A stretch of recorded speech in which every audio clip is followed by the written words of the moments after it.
എത്തും. ഞാൻ പ്രാർത്ഥിക്കുന്ന എല്ലാ വിഷയത്തിലും അതിൻ്റെ ശക്തി വെളിപ്പെട്ടിരിക്കും. അതാ വിശ്വാസം. ഇതാണ് വിശ്വാസം. ഇനി അടുത്തത്, ദൈവത്തിൻ്റെ അനുഗ്രഹം എൻ്റെ ജീവിതത്തിലേക്ക് വരാൻ ദൈവം ഒരു വ്യക്തിയിൽ തുറന്നിട്ടിരിക്കുന്ന ഒരേ ഒരു വഴിയാണ് വിശ്വാസത്തിൻ്റെ വഴി. ഹല്ലേലൂയ. അവർക്ക് പറഞ്ഞേ ഹല്ലേലൂയ. ഒരുപക്ഷെ നമ്മൾ ഒരുപാട് പ്രാവശ്യം ഇത് കേട്ടു കണ്ടു എന്നൊക്കെ വിചാരിച്ച് നമ്മൾ നിസ്സാരമായിട്ട് ഇതിനെ കാണും. പക്ഷേ ഈ ഒരു കാര്യം മതി ഒരാളുടെ ജീവിതം മൊത്തം മറിയാൻ. വിശ്വാസം. അതിനാധാരമായി ഒരു നല്ല വചനം, എന്നെ വളരെ സ്വാധീനിച്ചൊരു വചനം നിങ്ങളുടെ ശ്രദ്ധയിൽ കൊണ്ടുവന്ന് പ്രാർത്ഥനാ വിഷയമാക്കാൻ ഞാൻ ആഗ്രഹിക്കുകയാണ്. നിങ്ങൾ വളരെ സ്വാധീനിക്കുന്നൊരു വചനമാണത്. അത് അപ്പസ്തോല പ്രവർത്തനത്തിൽ 27-ാം അധ്യായം. അതിൻ്റെ ഹെഡിങ് എന്നാണെന്നറിയാമോ? പൗലോസ്ലീഹായുടെ റോമായിലേക്കുള്ള ഒരു കപ്പൽ യാത്രയാണ്. ഇത് വായിക്കുമ്പോൾ ചിലർക്ക് തോന്നും ഒരു കപ്പൽ യാത്ര ഇത്രയും ഡീറ്റെയിൽ ആയിട്ട് പറയേണ്ട കാര്യമുണ്ടോയെന്ന്. ഞാൻ അതിന് മറ്റൊരു പേരിടാൻ പോവുകയാണ്. ഇത് നമ്മുടെ ജീവിത യാത്രയിൽ സംഭവിക്കാൻ സാധ്യതയുള്ള കാര്യങ്ങളാണ്. പൗലോസ്ലീഹ നടത്തിയത് ഇറ്റലിയിലേക്ക്, റോമിലേക്ക് ഒരു കപ്പൽ യാത്ര. പക്ഷെ ആ കപ്പൽ യാത്രയാണെങ്കിൽ അതുപോലെ മറ്റൊരു കപ്പലിൽ യാത്ര ചെയ്യുന്നവരാണ് ഇവിടെ ഇരിക്കുന്ന എല്ലാവരും, ഓരോ കപ്പലെ കൂടെ.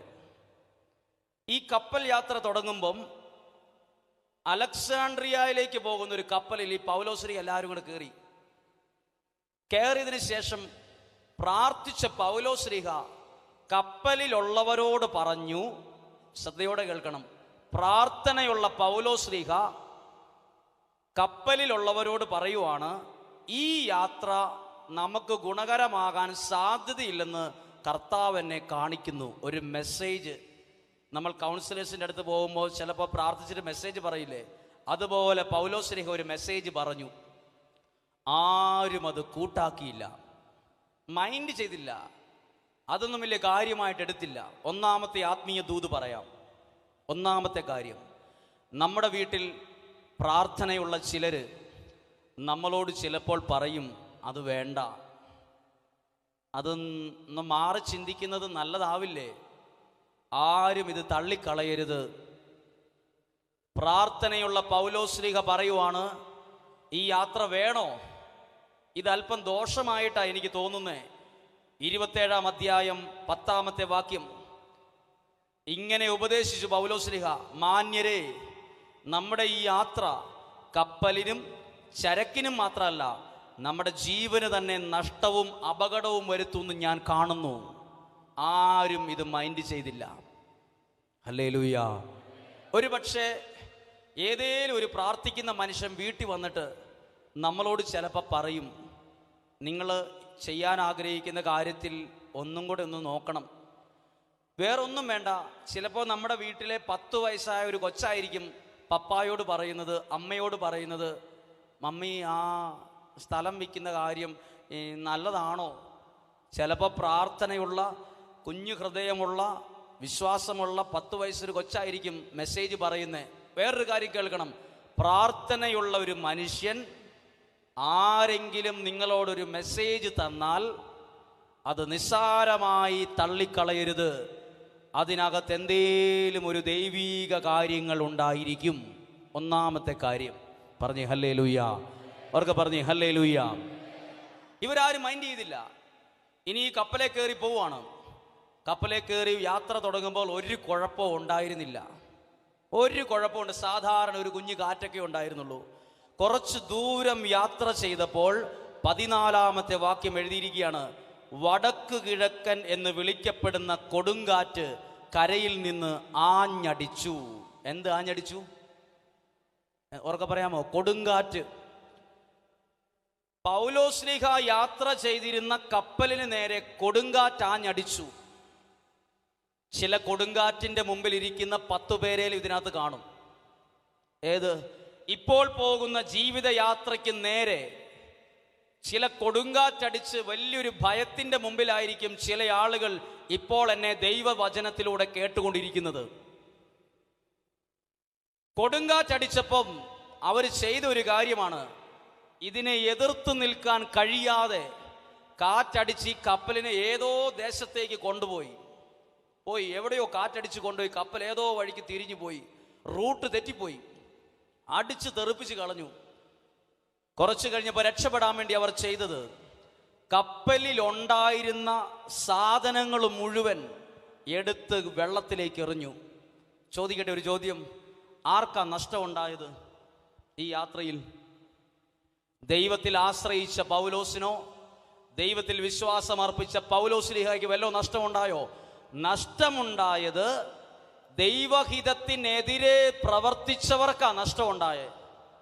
ദൈവത്തിൽ വിശ്വാസമില്ലാതെ എടുത്ത് ചാടിയവർക്കാ ഇവിടെ നഷ്ടമുണ്ടായേ. നഷ്ടമുണ്ടായവരുടെ പല ജീവിതങ്ങൾ നോക്കിക്കേ. വിശ്വാസമില്ലാതെ നടത്തിയ ചില എടുത്തു ചാട്ടങ്ങളാ നഷ്ടങ്ങളിൽ കൊണ്ടുപോയി എത്തിച്ചിട്ടുള്ളത് പലരെയും. ഒന്ന് പറഞ്ഞേ ഹല്ലേലൂയാ. അവർക്ക് പറഞ്ഞേ ഹല്ലേലൂയാ. കരമുയർത്തി എന്ന് പറയാമോ? ഹല്ലേലൂയാ, ഹല്ലേലൂയാ. ഒന്ന് നോക്കി, പൗലോസ്ലീഹായുടേതല്ല ചരക്കുകളിൽ ഒന്നും. പൗലോസ്ലീഹായുടേതല്ല ഈ കപ്പൽ. പൗലോസ്ലീഹായ്ക്ക് ഒന്നും നഷ്ടപ്പെട്ടിട്ടില്ല.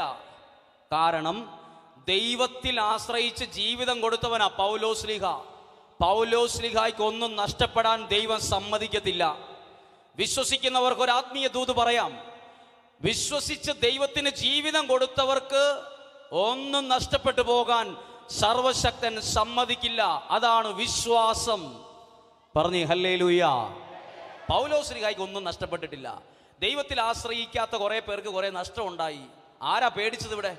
ഈ യാത്രയിൽ പൗലോസ്ലീഹയാണോ പേടിച്ചത്, അതോ കൂടെ ഉണ്ടായിരുന്നവർ? ബൈബിൾ വീട്ടിൽ പോയി ഒന്ന് ശ്രദ്ധയോടെ വായിച്ചാൽ മനസ്സിലാകും, പൗലോസ്ലീഹ പേടിച്ചിട്ടേ ഇല്ല.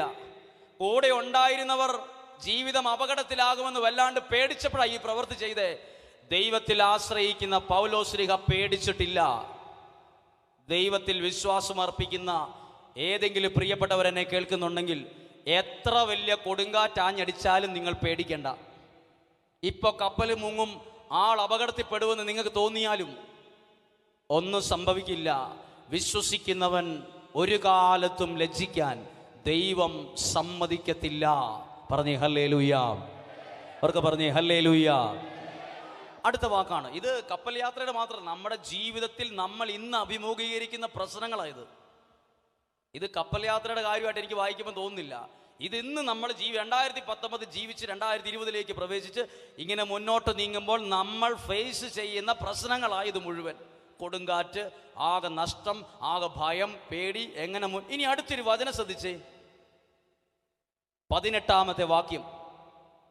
ദൈവവചനം ശ്രദ്ധയോടെ കേൾക്കുന്ന എല്ലാവരും ഹൃദയത്തിൽ ഇത് ഏറ്റെടുക്കണം. വലിയ കൊടുങ്കാറ്റിൽപ്പെട്ടു, കപ്പലാടി ഉലഞ്ഞു. 19-ാമത്തെ വാക്യം. 3-ാമത്തെ ദിവസം അവർ സ്വന്തം കൈകൊണ്ട് കപ്പൽ പായകളും വലിച്ചെറിഞ്ഞു. സൂര്യനോ നക്ഷത്രങ്ങളോ പ്രത്യക്ഷപ്പെട്ടില്ല. കൊടുങ്കാറ്റ് ആഞ്ഞടിച്ചുകൊണ്ടിരുന്നതിനാൽ, അടുത്ത വാക്കിങ്ങനെയാണ്, രക്ഷപ്പെടാമെന്നുള്ള ആശ തന്നെ ഞങ്ങൾ കൈവെടിഞ്ഞു. ഒരു ഭയങ്കര എല്ലാ വഴികളും അടഞ്ഞതായിട്ട് അവിടെ നിൽക്കുന്നത്. അങ്ങനെയാണ് വചനം 19-ാമത്തെ വാക്യം അവസാനിക്കുന്നത്. അങ്ങനെയാണ്. ഒന്നും കൂടെ കേട്ട്, രക്ഷപ്പെടാമെന്നുള്ള പ്രതീക്ഷ തന്നെ അവസാനിച്ചു. അങ്ങനെ എത്രയോ പേര്, ചിലരെങ്കിലും ഈ മൈതാനത്ത് ഏതൊക്കെയോ കസേരകളിൽ ഇരിപ്പുണ്ട്. അവരോട് പരിശുദ്ധാത്മാവ് സംസാരിക്കുന്ന വാക്കാണിത്. എല്ലാ വഴികളും അടഞ്ഞു. പൗലോസ്ലീഹ എന്നാ പറഞ്ഞെന്നറിയാമോ? എല്ലാ വഴി അടഞ്ഞു, ഇനി എടുത്ത് ചാടിക്കോളാനല്ല പറഞ്ഞ്. പൗലോസ്ലീഹ പ്രാർത്ഥിച്ചൊരു കാര്യം പറഞ്ഞു, ദൈവം കൈവിടില്ല എന്ന്. രക്ഷപ്പെടാമെന്ന ആശ തന്നെ കൈവെടിഞ്ഞ ആരെങ്കിലും ഈ വചനം കേൾക്കുന്നവൻ ഹൃദയത്തിൽ ഏറ്റെടുക്കണം. ഇത് അവർക്ക് തോന്നിയതാ, രക്ഷപ്പെടാൻ ഇനി പറ്റില്ലെന്ന്. ഒന്ന് കേട്ടെ, സാമ്പത്തികമായി നഷ്ടം വന്ന് കടം കയറി അതിൻ്റെ ഏറ്റവും അത്യുച്ചയിലെത്തിയപ്പം ഒരാൾ പറഞ്ഞു, ഇനി രക്ഷപ്പെടാമെന്ന് എനിക്ക് പ്രതീക്ഷയില്ലെന്ന്. രോഗം വന്ന് രോഗം കൊണ്ട് ഒരു മരുന്ന് കഴിക്കുമ്പോൾ വേറൊരു മരുന്ന് കഴിക്കാൻ പറ്റത്തില്ലാത്ത അവസ്ഥ വന്ന് ശരീരം തളർന്നപ്പോൾ ആ വ്യക്തി പറഞ്ഞു, എനിക്കിനി മരണം മാത്രമേ ഉള്ളൂ. ഇനി ഞാൻ എങ്ങനെ രക്ഷപ്പെടും? ഇനി എങ്ങനെ മുന്നോട്ട് നീങ്ങും? ഇനി ഏത് വഴിയിലൂടെ ഞാൻ നീങ്ങണം? ഇതാണ് ഈ വചനം ഇവിടം വരെ. പറഞ്ഞേ ഹല്ലേലൂയ. ഇനി നിങ്ങൾ ശ്രദ്ധിച്ചിരിച്ചേ, ഇവിടം കൊണ്ട് ബൈബിൾ അവസാനിച്ച് റോമാലേഖനം തുടങ്ങുമല്ല. അങ്ങനെയാണെങ്കിൽ നമ്മൾ പേടിക്കണമായിരുന്നു. ബൈബിൾ അവിടെ നിർത്തിയിട്ട് ഒരു ചെറിയ സ്പേസ് കൊടുത്തിട്ട് അടുത്ത സെന്റൻസ് തുടങ്ങുക. 21-ാമത്തെ വചനം, അത് ലെവല് വേറെയാണ്. 21-ാമത്തെ വചനം വഴി അടഞ്ഞു എന്ന് നിർത്തുവല്ല, ഇനി ദൈവം വഴി തുറക്കുകയാണ് അവർക്ക്. അടുത്ത വചനം ശ്രദ്ധയോടെ കേൾക്കണം. എല്ലാ വഴികളും അടഞ്ഞപ്പോൾ പൗലോസ്ലിഹ എന്നാ ചെയ്തതെന്ന് എഴുതിയിട്ടുണ്ട്. എല്ലാ വഴികളും അടഞ്ഞപ്പോൾ നമ്മൾ എന്നാ ചെയ്യേണ്ടതെന്നാ ഇത് പറയുന്നത്. എല്ലാ വഴികളും അടഞ്ഞപ്പോൾ പൗലോസ്ലിഹ ആ ദിവസം ആ കപ്പലിൽ മാറിയിരുന്ന് ഈ സമയം, ഈ ഒരു അവസ്ഥയിൽ നിന്ന് വിടുതൽ കിട്ടാൻ ഈ മനുഷ്യൻ പ്രാർത്ഥിച്ചു. ഇതാണ് ഒന്നാമത്തെ വഴി തുറക്കാൻ ചെയ്യേണ്ടത്. പറഞ്ഞു ഹല്ലേലൂയ. എന്നിട്ട് പ്രാർത്ഥന കഴിഞ്ഞിട്ട് പൗലോസ്ലീഹ കണ്ട ഒരു കാര്യമാണ്. ഇവർക്ക് വേണ്ടി പ്രാർത്ഥിച്ചിട്ട് 23-ാമത്തെ വചനം പറയാണ്, ഞാൻ ആരാധിക്കുന്നവനായ എൻ്റെ ദൈവത്തിൻ്റെ ദൂതൻ ഈ കഴിഞ്ഞ രാത്രി എനിക്ക് പ്രത്യക്ഷപ്പെട്ടു എന്ന്. എവിടെ പ്രത്യക്ഷപ്പെട്ടു? വഴി അടഞ്ഞു, എല്ലാ വഴി അടഞ്ഞു, രക്ഷപ്പെടാമെന്ന ആശ തന്നെ തീർത്തു. ഇനി മുന്നോട്ടൊന്നും പോകാൻ ഇനി വഴി അടഞ്ഞു എന്ന്, ഇനി പറ്റില്ലെന്ന് ചിന്തിച്ച സ്ഥലത്ത് എന്തു വന്നിപ്പം? ദൈവത്തിൻ്റെ ദൂതൻ അവിടെ വന്നു. എന്തുകൊണ്ട്? വിശ്വാസമുള്ള ഒരു പൗലോസ് അതിനകത്തുള്ളായിരുന്നത് കൊണ്ട്. പറഞ്ഞു ഹല്ലേലൂയ. എന്തിനാ ഭയപ്പെട്ടിരിക്കുന്നേ? വിശ്വാസമുള്ള 100 പേര് ഇതിനകത്തുണ്ടെങ്കിൽ ഒരു വഴിയും അടയില്ല. എൻ്റെ കുടുംബത്തിൽ 4 പേരുണ്ട്, 3 പേർക്കും വിശ്വാസം ഇല്ല. അതിൽ ഒരാൾ മാത്രമേ വിശ്വാസത്തിലുള്ളൂ. എന്നാൽ പോലും പേടിക്കേണ്ട, നിങ്ങൾ ഒരാളും മതി. നിങ്ങളുടെ കുടുംബത്തിൽ ദൈവം പുതിയ വാതിലുകളെ തുറക്കാൻ. പാട്ടുകാരൻ പാടിയത് വെറുതെ അല്ല, വഴി തുറക്കൂന്ന്. അത് പാടാൻ വേണ്ടി പാടിയതുമല്ല. അവൻ വഴി തുറക്കും എന്ന് പറഞ്ഞാൽ തുറക്കുക തന്നെ ചെയ്യും. ഒന്നുറക്കെ പറയാമോ ഹല്ലേലൂയ? സ്വരമുയർത്തി, കരമുയർത്തി എന്ന് പറയാമോ ഹല്ലേലൂയ? ഹല്ലേലൂയ. കരങ്ങൾ താഴ്ത്താം. ശ്രദ്ധിച്ചിത് ഇതുണ്ടല്ലോ, ഇതെങ്ങനെ വായിക്കണം? ഇത് ആകെ കുറച്ച് 27-ാം അധ്യായത്തിൽ 44 വചനമുള്ളൂ. പക്ഷെ ഇത് വായിക്കുമ്പോൾ ഒരു 3-4 മണിക്കൂർ എടുത്ത് വായിക്കാവുള്ളൂ. ഒരു 3-4 മണിക്കൂർ എടുത്ത് ഓരോ ഫുൾ സ്റ്റോപ്പിൻ്റെ അവിടെ നിർത്തണം.